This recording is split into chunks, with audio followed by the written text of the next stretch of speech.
Hey guys and welcome back to best car picks. ഈ Duster ഇറങ്ങുന്നതിന് മുന്നേ Renault കുറച്ച് കാലമായിട്ട് ഇത്തിരി സൈലൻ്റ് ആയിട്ടിരിക്കുകയായിരുന്നു. അവരിടയ്ക്ക് ഡ്രൈവറിൻ്റെയും കൈഗറിൻ്റെയൊക്കെ ഫേസ് ലിഫ്റ്റ് ഇറക്കി, പക്ഷേ അതാണ് ലാസ്റ്റ് വന്ന്. അതിന് മുന്നേ വന്നിരുന്ന മോഡൽസ് തന്നെ ഡ്രൈവറും കൈഗറും ആയിരുന്നു. 2-3 വർഷത്തിന് ശേഷമാണ് ഫേസ് ലിഫ്റ്റ് എങ്കിലും ഇറക്കിയത്. എന്തായാലും ഡസ്റ്റർ വന്നതോടെ അവരെല്ലാ പ്ലാൻസിലും മൊത്തത്തിലൊന്ന് മാറ്റം വരുത്തിയിട്ടുണ്ട്. നമുക്ക് ഇന്ത്യക്ക് വേണ്ടി ഒരു ഫ്യൂച്ചർ റെഡി എന്ന് പറഞ്ഞ, അതായത് ഇന്ത്യ ഫ്യൂച്ചർ റെഡി പ്രോഗ്രാം എന്ന് പറഞ്ഞൊരു ഇനീഷ്യേറ്റീവാണ് അവരിപ്പോൾ ലോഞ്ച് ചെയ്തിരിക്കുന്നത്. ആൻഡ് ഇതിൻ്റെ അകത്ത് 2030 7 പുതിയ വാഹനങ്ങൾ ഇന്ത്യയിലേക്ക് വരും എന്നും പറയുന്നുണ്ട്. 7 പുതിയ വണ്ടികൾ മീൻസ് എക്സിസ്റ്റിംഗ് വാഹനങ്ങളുടെ ചെറിയ അപ്ഡേറ്റ്സ് ആവാം, അതുപോലെ തന്നെ പുതിയ വാഹനങ്ങളും ആവാം. എല്ലാം പുതിയ വണ്ടികൾ തന്നെ ആയിരിക്കണമെന്ന് നിർബന്ധമില്ല. പക്ഷേ എന്തായാലും 2030 അവർക്ക് 7 വണ്ടികൾ ഇന്ത്യയിൽ എന്തായാലും സെയിലിനുണ്ടാവും. അതാണ് അവർ പറഞ്ഞു വരുന്നത്. അതിന് പുറമെ ഇന്ത്യ ഒരു ഗ്ലോബൽ എക്സ്പോർട്ട് ഹബ്ബാക്കി മാറ്റാനും അവർ ഉദ്ദേശിക്കുന്നുണ്ട്. ഇപ്പം നിലവിൽ ചെന്നൈയിലുള്ള പ്ലാന്റ് നമ്മുടെ റെനോയുടെ മാത്രം ഓണർഷിപ്പിലാണ് ഇരിക്കുന്നത്. റെനോ അതിൽ നിന്ന് നിസാൻ്റെ സ്റ്റേക്ക് ഒരു പരിധിവരെയൊക്കെ വാങ്ങിച്ചിട്ടുണ്ടായിരുന്നു. അത് നേരത്തെ നിസാൻ റെനോ ഒരു പാർട്ട്ണർഷിപ്പിലായിരുന്നു ഉണ്ടായിരുന്നത്. ഇപ്പോൾ പക്ഷേ ഇന്ത്യയിലുള്ള എല്ലാ നമ്മുടെ ഓപ്പറേഷൻസും ലീഡ് ചെയ്യുന്ന റെനോ ആണ്. ആൻഡ് റെനോയുടെ അണ്ടറിലാണ് നിസാൻ വരുന്നത്. അതുകൊണ്ട് തന്നെ ഇവരെ എക്സ്പോർട്സിൽ ഇപ്പോൾ നന്നായിട്ട് ഫോക്കസ് ചെയ്യാൻ ഉദ്ദേശിക്കുന്നുണ്ട്.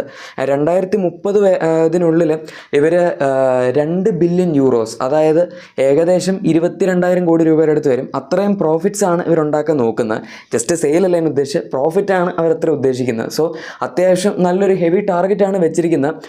പിന്നെ അവരുടെ ചെന്നൈയിലുള്ള R&D ഡിവിഷൻ ആയിക്കോട്ടെ, എല്ലാ ഡിവിഷൻസും നമുക്ക് ജസ്റ്റ് ഇന്ത്യക്ക് വേണ്ടി മാത്രമായിരിക്കില്ല ഫംഗ്ഷൻ ചെയ്യുന്നത്. ഇനിയിപ്പോൾ ഒരു ഗ്ലോബൽ വാഹനം ഇറക്കണമെങ്കിലും അവരിവിടുത്തെ സഹായം എടുക്കും എന്നും പറയുന്നുണ്ട്.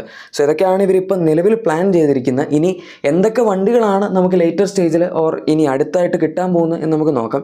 7 വണ്ടികളുണ്ട് എന്ന് ഞാൻ ഓൾറെഡി പറഞ്ഞല്ലോ. അതിൽ തന്നെ ഇവർ 2 പുതിയ പ്ലാറ്റ്ഫോംസും അനൗൺസ് ചെയ്തിട്ടുണ്ട്. അതിലൊന്ന് നമ്മളിപ്പോൾ പുതിയ ഡസ്റ്ററിൽ കണ്ടു. ആൻഡ് അവർ ഈ പറഞ്ഞിരിക്കുന്ന ഈ ഒരു സ്ട്രാറ്റജിയിൽ ഡസ്റ്റർ ഒരു കീ ലോഞ്ചായിട്ടും അവർ പറയുന്നുണ്ട്. എനിവേ ഡസ്റ്റർ വരുന്ന പ്ലാറ്റ്ഫോം എന്ന് പറയുന്നത് RGMP എന്ന് പറഞ്ഞിട്ടുള്ളൊരു പ്ലാറ്റ്ഫോമാണ്. റെനോ ഗ്ലോബൽ മോഡുലർ പ്ലാറ്റ്ഫോം എന്നാണ് അതിൻ്റെ ഫുൾ ഫോം വരുന്നത്. ആൻഡ് അത് നമ്മുടെ CMF-B എന്ന് പറഞ്ഞ് ഗ്ലോബലി വരുന്നൊരു പ്ലാറ്റ്ഫോം ഉണ്ട്. അതിൻ്റെ ഒരു അഡാപ്റ്റേഷൻ അല്ലെങ്കിൽ ഒരു ഇന്ത്യക്ക് വേണ്ടി കുറച്ച് ട്വീക്സ് ഒക്കെ വരുത്തിയിരിക്കുന്ന ഒരു പ്ലാറ്റ്ഫോമാണ്. ആൻഡ് അത് ഡസ്റ്ററിൽ മാത്രമല്ല, ഇനി പല വാഹനങ്ങളും വരാനുണ്ട്. നമുക്ക് ഈ ഡസ്റ്റർ ബേസ്ഡ് ആയിട്ട് തന്നെ ഒരു പുതിയ 7 സീറ്റർ വാഹനം വരുന്നുണ്ട്. ബിഗ്സ്റ്റർ എന്നാണ്, ഡാഷ്യ ബിഗ്സ്റ്റർ എന്ന് പറഞ്ഞൊരു വണ്ടി അവർ ഇറക്കിയിട്ടുണ്ടായിരുന്നു ഇൻ്റർനാഷണലി. ആ വണ്ടിയെ ബേസ് ചെയ്തിട്ടായിരിക്കും നമുക്ക് ഇന്ത്യയിലുള്ള ഈ ഒരു 7 സീറ്റർ വരുന്നത്. പക്ഷേ അഗെയിൻ നമ്മൾ ഡാഷ്യ ഡസ്റ്റർ കണ്ട പോലെയല്ല ഇവിടുത്തെ ഡസ്റ്റർ വന്ന് കുറച്ചൊക്കെ വ്യത്യാസം ഉണ്ടായിരുന്നു. ഡിസൈൻ്റെ കാര്യത്തിൽ അവർ കുറച്ച് ട്വീക്സ് വരുത്തിയിട്ടുണ്ട്. ഈവൻ ഇൻറ്റീരിയർ ലേഔട്ട്, ഡാഷ്ബോർഡ് ആയിക്കോട്ടെ, ഫീച്ചേഴ്സ് ആയിക്കോട്ടെ, എല്ലാത്തിലും അത്യാവശ്യം ഡിഫറൻസ് വരുത്തിയിട്ടാണ് റെനോ നമുക്ക് ഇന്ത്യയിൽ ആ ഒരു വാഹനം തന്നത്.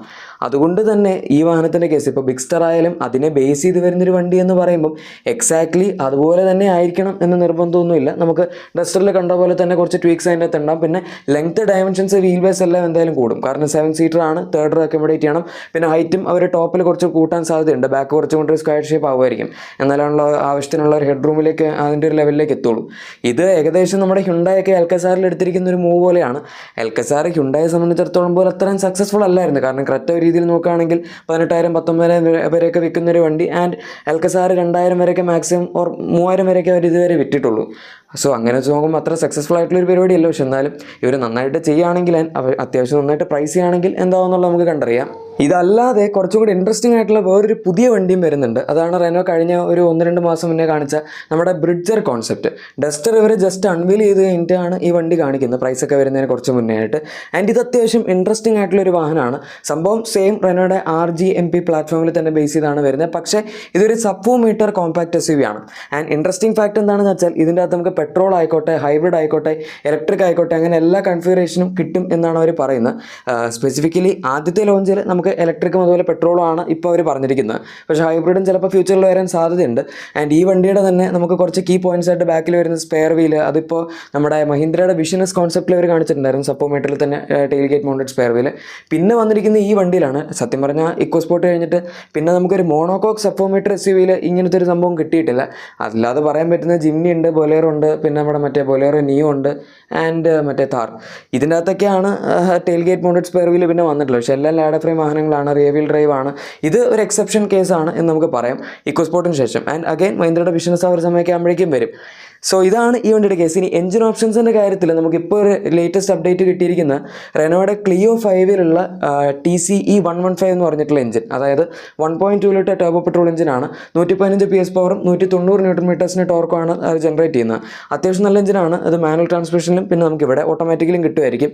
ആൻഡ് ഈ എഞ്ചിൻ ഇവിടേക്ക് വരുന്നതിനെ പറ്റി ഇപ്പോൾ റൂമേഴ്സ് ഉണ്ട് ഈ വാഹനത്തിൽ. കാരണം സപ്പോമീറ്റർ ആയതുകൊണ്ട് ഡസ്റ്ററിലുള്ള 1.3 ടർബോ എന്തായാലും കൊടുക്കാൻ പറ്റില്ല. കാരണം ടാക്സ് ബ്രാക്കറ്റിന് അണ്ടറിൽ വീഴില്ല. സോ വണ്ടിക്ക് പ്രൈസ് കൂടിപ്പോവും. ആൻഡ് ടാക്സ് കൂടി പോകും. അതായത് 8% ടാക്സിൻ്റെ ബ്രാക്കറ്റിൽ നിന്ന് നേരെ 20% അല്ലെ 18-20% റേഞ്ചിലോട്ട് ചാടും. സോ അതൊരു ചെറിയ നെഗറ്റീവാണ്.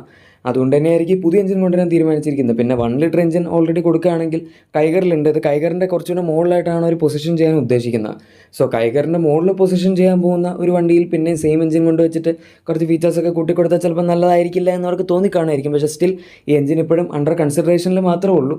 അല്ലാതെ ഇത് കൊണ്ടുവരും എന്ന് ഉറപ്പൊന്നും ആയിട്ടില്ല. 2026 to 2027 ആ ഒരു സമയത്തിനുള്ളിലാണ് ഈ വാഹനത്തിന് ലോഞ്ച് എക്സ്പെക്ട് ചെയ്തിരിക്കുന്നത്. നമുക്കതിൻ്റെ ഡിസൈനൊക്കെ ഏകദേശം അറിയാം, കാരണം ഒരു കോൺസെപ്റ്റ് കാണിച്ചതാണ്. ഇനി അടുത്തത് ഇവരുടെ RGEP എന്ന് പറഞ്ഞിട്ടുള്ള പ്ലാറ്റ്ഫോമാണ്. ഇത് നമ്മൾ ഇതുവരെ കേൾക്കാത്തൊരു പ്ലാറ്റ്ഫോമാണ്, ഓർ അറ്റ്ലീസ്റ്റ് പേരാണ്. ഇത് CMF-A പ്ലസ് ആൻഡ് CMF-A പ്ലാറ്റ്ഫോമിൽ ബേസ് ചെയ്തിട്ടുള്ള നമ്മുടെ ഇന്ത്യനൈസ്ഡ് മോഡൽസിന് വേണ്ടിയുള്ള പ്ലാറ്റ്ഫോമാണ് എന്ന് പറയും. ആൻഡ് ഇതിൻ്റെ ഫുൾ ഫോം മറ്റതുപോലെ റെനോ ഗ്ലോബൽ മോഡുലർ അങ്ങനത്തെ ഒന്നുമല്ല, Renault group entry level platform എന്നാണ് ഇതിൻ്റെ പേര്, or Renault group entry platform. ആ ഒരു ബേസിക് ലെവലിലുള്ള വാഹനങ്ങൾക്ക് വേണ്ടിയിട്ട് അവർ ഡിസൈൻ ചെയ്തിരിക്കുന്ന ഒരു പുതിയ പ്ലാറ്റ്ഫോം, ഓർ കുറച്ചും കൂടെ മറ്റേ പഴയ പ്ലാറ്റ്ഫോമിൻ്റെ ഒരു ഇത്തിരി ലേറ്റസ്റ്റ് വേർഷൻ എന്ന് നമുക്ക് പറയാം. ഇതിൻ്റെ ഒരു കീ പ്ലസ് പോയിന്റ് എന്താണെന്ന് വെച്ചാൽ നമുക്ക് ട്വിൻ സിലിണ്ടർ ടെക്നോളജി അല്ലെങ്കിൽ നമ്മുടെ അണ്ടർ ബോഡി CNG എന്ന് പറഞ്ഞിട്ടുള്ളൊരു പരിപാടി ഇതിനകത്ത് അവർ ഇൻട്രൊഡ്യൂസ് ചെയ്യുന്നുണ്ട്. നമ്മൾ ടാറ്റയുടെ അതുപോലെ മാരുതിയുടെ വിക്ടോർസിനകത്തൊക്കെ കണ്ടു അണ്ടർ ബോഡി CNG ടാങ്ക് വെച്ചിരിക്കുന്നത്. അതുകൊണ്ട് ബൂട്ട് സ്പേസിൽ അധികം കോംപ്രമൈസ് വരില്ല ആൻഡ് ഒരുപാട് പ്ലസ് പോയിന്റ്സ് ഉണ്ട്. ഇതുവരെ റെനോ CNG ഓപ്ഷൻ കൊടുത്തുകൊണ്ടിരുന്ന ഫാക്ടറി ഫിറ്റഡ് ഓപ്ഷൻ എന്ന് നമുക്ക് പറയാൻ പറ്റില്ല. അവർ കൈകളിലും ഡ്രൈവറിലൊക്കെ കൊടുക്കുന്നുണ്ടെന്ന് തോന്നുന്നു. പക്ഷെ എന്നാലും തേർഡ് പാർട്ടി വെൻഡേഴ്സിന് വെച്ചിട്ട് തന്നെ ഷോറൂം ലെവലിൽ കൊടുക്കുകയാണ് ചെയ്യുന്നത്. ഇത് കുറച്ചും കൂടി അഡ്വാൻസ്ഡ് ആയിട്ടുള്ള കറക്റ്റ് നമ്മുടെ ഫാക്ടറി ഫിറ്റഡ് ഓപ്ഷൻ, അതായത് കറക്റ്റ് അവർ ഫാക്ടറിയിൽ നിന്ന് തന്നെ ഉണ്ടാക്കി CNG ആക്കിയിട്ടായിരിക്കും വണ്ടി വിൽക്കുന്നത്. സോ അത് കുറച്ചും കൊണ്ടൊരു നല്ല ഓൾട്ടർനേറ്റീവ് ആണ്. ആൻഡ് ഇതിൻ്റെ അകത്ത് ഈ പ്ലാറ്റ്ഫോം വരുന്നതോടുകൂടി നമ്മുടെ ഡ്രൈവറിൽ ടർബോ പെട്രോൾ ഇല്ല എന്ന് പറയുന്നവർക്കും ഒരു പരിഹാരം അവർ തന്നിട്ടുണ്ട്. നമുക്ക് ഇതിനകത്ത് ഇതുവരെ 1 ലിറ്റർ എനർജി സീരീസിൽ ഉണ്ടായിരുന്ന 72 bhp 96 Nm ടോർക്കുള്ള ഒരു എഞ്ചിനാണ് കിട്ടിക്കൊണ്ടിരുന്നത്. 5 സ്പീഡ് മാനുവലും പിന്നെ ഭയങ്കര സ്ലഗിഷ് ആയിട്ടുള്ള ഒരു 5 സ്പീഡ് AMT ഗിയർ ബോക്സ് ആയിരുന്നു ഉണ്ടായിരുന്നത്. എനിവേ അവർ ഈ ഒരു പ്ലാറ്റ്ഫോമിലേക്ക് മാറ്റുമ്പോഴേക്കും ഈ വണ്ടിക്ക് കുറച്ച് പാക്കേജിങ് ഇഷ്യൂസ് ഉണ്ടായിരുന്നു. അതുകൊണ്ടാണ് നമ്മുടെ HR10 എന്ന് പറഞ്ഞ മാഗ്നറ്റിലും കൈകളിലുള്ള 1 ലിറ്റർ ടർബോ പെട്രോൾ എഞ്ചിൻ ഇതിനകത്ത് കൊടുക്കാൻ പറ്റാത്തത് എന്ന് റെനോ പറഞ്ഞിരുന്നത്. സോ അതിലൊരു വ്യത്യാസം വരുത്തിക്കൊണ്ടാണ് അവരിപ്പോൾ ഈ ഒരു പ്ലാറ്റ്ഫോം ഡിസൈൻ ചെയ്തിരിക്കുന്നത്. ആൻഡ് ഇനി പാക്കേജിങ് ഇഷ്യൂസിൽ വലിയ കുഴപ്പമുണ്ടാവില്ല. അതുകൊണ്ട് തന്നെ അവർക്ക് ഈ വാഹനത്തിലും ഈ ഒരു നമ്മുടെ പുതിയ എഞ്ചിൻ കൊടുക്കാൻ പറ്റും എന്നാണ് അവർ പറയുന്നത്. പിന്നെ പാക്കേജിങ് ഇഷ്യൂസൊക്കെ എങ്ങനെ വരാനാ? സെയിം എഞ്ചിനല്ലേ, ഒരെണ്ണത്തിൽ ടർബോ ഇല്ല, ഒരെണ്ണത്തിൽ ടർബോ ഉണ്ട്, 2 1 ലിറ്റർ അല്ലേ 3 സിലിണ്ടർ അല്ലേ എന്നൊക്കെ ചിലപ്പോൾ നിങ്ങൾക്ക് തോന്നുമായിരിക്കും. പക്ഷേ ആക്ച്വലി അതിൻ്റെ കേസ് അങ്ങനെയല്ല. രണ്ടും ഡിഫറൻ്റ് ആയിട്ടുള്ള എഞ്ചിൻസ് ആണ്.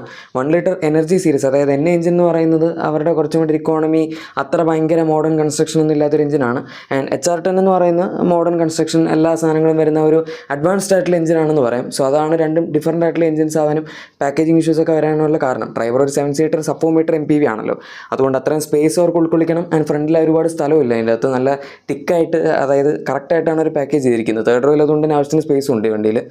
എനിവേ അതിൻ്റെ ആ കാര്യത്തിലൊരു തീരുമാനമായി. ഇത് 2 വണ്ടികൾ, ഇപ്പോൾ കൈഗർ ആയാലും ഡ്രൈവർ ആയാലും ഈ 2 വാഹനങ്ങളിലും ഡിസൈനിൽ വലിയ വ്യത്യാസം വരാനുള്ള സാധ്യതയില്ല. കാരണം അവർ ജസ്റ്റ് ഇപ്പോൾ ഫേസ് ലിഫ്റ്റ് ചെയ്തിട്ടുള്ളൂ. അതുകൊണ്ട് ഇനി പ്ലാറ്റ്ഫോം മാറ്റി എന്ന് പറഞ്ഞ് പിന്നെയും ഡിസൈനിൽ ചെറിയ ട്വീക്സ് കൊടുക്കേണ്ട കാര്യമില്ലല്ലോ. പിന്നെ ഡ്രൈവറിൻ്റെ ടോപ്പ് ഇൻ വേരിയൻ്റ് ആയിട്ട് ഇറക്കുമ്പോൾ വേണമെങ്കിൽ ഒരു ഇത്തിരി കൂടെ എക്സ്ട്രാ ഫീച്ചേഴ്സ് കൊടുക്കാം. അതായത് ഓട്ടോ AC ആയിക്കോട്ടെ, അങ്ങനത്തെ കുറച്ച് സാധനങ്ങളുണ്ടല്ലോ, അതൊക്കെ ഇപ്പോഴും ഈ വണ്ടിയിൽ മിസ്സിംഗ് ആണ്. ആൻഡ് അത് കൊടുക്കുകയാണെങ്കിൽ കുറച്ച് ഫീൽ ഗുഡ് ആയിട്ടുള്ള ഫീച്ചേഴ്സ് ആയിരിക്കും. ആൾക്കാർക്ക് കയറുമ്പോൾ അവരൊക്കെ നല്ലൊരു പ്രീമിയം ഫീൽ എന്നുള്ളൊരു ഇത് കിട്ടും. 360 ക്യാമറയൊക്കെ അവർക്ക് വേണമെങ്കിൽ കൊടുക്കാം. പിന്നെ അഗൈൻ ഇതിനകത്ത് 1 ലിറ്റർ ടർബോ പെട്രോൾ വരുമ്പോൾ അതിൻ്റെ കൂടെ CVT ഓട്ടോമാറ്റിക് ഓപ്ഷൻ ഒരു കൺസിഡറേഷനിൽ വെച്ചിട്ടുണ്ട്. സോ ഇതാണ് ഡ്രൈവറിൻ്റെ കേസ്. ഇനി കൈഗറിലേക്ക് വരികയാണെങ്കിൽ ഇവിടെ നമുക്ക് ഒരുപാട് എക്സ്ട്രാ ആയിട്ടൊന്നും പറയാനില്ല. ഇപ്പോൾ ഡ്രൈവറിനകത്ത് 1 ലിറ്റർ പുതിയൊരു എഞ്ചിൻ എന്ന് പറയുമ്പോൾ ഒരു പവർ ട്രിൻ ഓപ്ഷനാണ്. ഇതിൻ്റെ അകത്ത് നമുക്ക് CNG കിട്ടും, ട്വിൻ സിലിണ്ടർ ഫാക്ടറി ഫിറ്റഡ് ആയിട്ടുള്ള സംഭവം. ആൻഡ് 2 വണ്ടികളും അവർ CNGയിൽ തന്നെ ടർബോ എഞ്ചിൻ ഓഫർ ചെയ്യും എന്നും പറയുന്നുണ്ട്. ഇപ്പം നിലവിൽ 1 ലിറ്റർ എഞ്ചിൻ്റെ കൂടെയാണ് അവർ CNG കൊടുക്കുന്നത്. പക്ഷേ ഇനി ഫാക്ടറി ഫിറ്റഡ് ആയിട്ട് വരുമ്പോഴേക്കും ടർബോ പെട്രോളിനോട് CNG എന്ന് പറഞ്ഞാൽ അത്യാവശ്യം നല്ല കോമ്പിനേഷനാണ്. നമുക്ക് മൈലേജ് ഇത്തിരി കുറയും, പക്ഷെ എന്നാലും പെർഫോമൻസിൽ അങ്ങനെ ഒരുപാട് ഡ്രോപ്പ് വരില്ല. അത് അത്യാവശ്യം നല്ല സസ്റ്റെയിൻ ചെയ്ത് വെച്ചോളും. നെക്സോണിലൊക്കെ ഇപ്പോൾ നമുക്ക് CNG ടർബോ പെട്രോൾ തന്നെയാണ് വരുന്നത്. സോ അത് ആദ്യമായിട്ടല്ല വരുന്നത്, പക്ഷേ സ്റ്റിൽ വളരെ കോമൺ ആയിട്ട് എല്ലാവരും കൊടുക്കുന്നൊരു സംഭവമല്ല. CNG പൊതുവെ എല്ലാവരും എഞ്ചിൻസിന് കൂടെയാണ് കൊടുക്കാറ്. എനിവേ ഗൈസ്, ഇതാണ് നമ്മുടെ റെനോയുടെ ഇപ്പോഴത്തെ ലേറ്റസ്റ്റ് ആയിട്ടുള്ള അപ്ഡേറ്റ്. എന്താണ് നിങ്ങൾക്ക് ഇവരുടെ ഈ പുതിയ ഫ്യൂച്ചർ പ്ലാൻസിനെ പറ്റി പറയാനുള്ളത് എന്ന് താഴെ കമൻസിൽ പറഞ്ഞേക്കാം. പിന്നെ നിങ്ങളുടെ എക്സിസ്റ്റിംഗ് വാഹനത്തിന് എന്തെങ്കിലും ആക്സറീസോ ക്ലീൻ പ്രോഡക്ട്സ് ഒക്കെ വേണമെങ്കിൽ നമ്മുടെ ഡിസ്ക്രിപ്ഷനിലെ പ്രോഡക്ട്സ് ഉറപ്പായിട്ടും ചെക്കൗട്ട് ചെയ്യുക. വീഡിയോ ഇഷ്ടപ്പെട്ടെങ്കിൽ തീർച്ചയായും ലൈക്കും സബ്സ്ക്രൈബും ഷെയർ ഒക്കെ ചെയ്ത് നമ്മൾ സപ്പോർട്ട് ചെയ്യാനും മറക്കണ്ട. നമുക്ക് മറ്റൊരു വീഡിയോയിൽ കാണാം. അതുവരെ thank you for watching my video and good bye.